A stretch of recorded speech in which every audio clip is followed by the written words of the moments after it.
At dahil close doon sa isang restaurant na pinuntahan namin, dapat kakain si Little Upan ng black noodles or jjajangmyeon.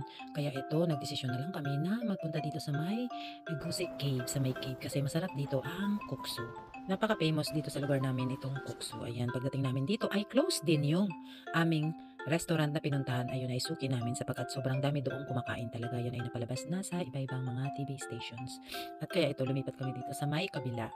Ayan, naghintay kami ng mga saglit lang naman kasi maraming mga nauna rin sa aming mga customers. At after mga 5 minutes yata or 10 minutes, ayan, lumabas na itong unang sinerve sa amin, ang favorite ni Little Upa. Ang kamjajon or ang liadyad na patatas, tapos prinito siya. Ayan, napakasarap niyan. Tapos isawsaw mo lang siya sa may toyo. At ito naman na green na sili ay hindi siya maanghang. Ayan, isasawsaw mo siya sa doenjang. At maya-maya naman ay sinerve na rin ito ang aming order na kuksu. Ayan, masarap siya kasi malinamnam ang kanyang sabaw. Ayan, naghati na lang kami ni Little Upa kasi malaki yung kanilang servings. At after naman namin na kumain ay naglakad-lakad na kami dito sa may tulay. Ayan, way ito papunta doon, papasok sa may cave. Kaso hapon na ito kaya hindi na kami nakapasok sa loob ng cave kasi close na siya. Meron silang oras ng pagpasok. Ayan, napakaganda ng paligid at talaga namang summer na summer na. So ayun lang. Thank you for watching. Annyeong!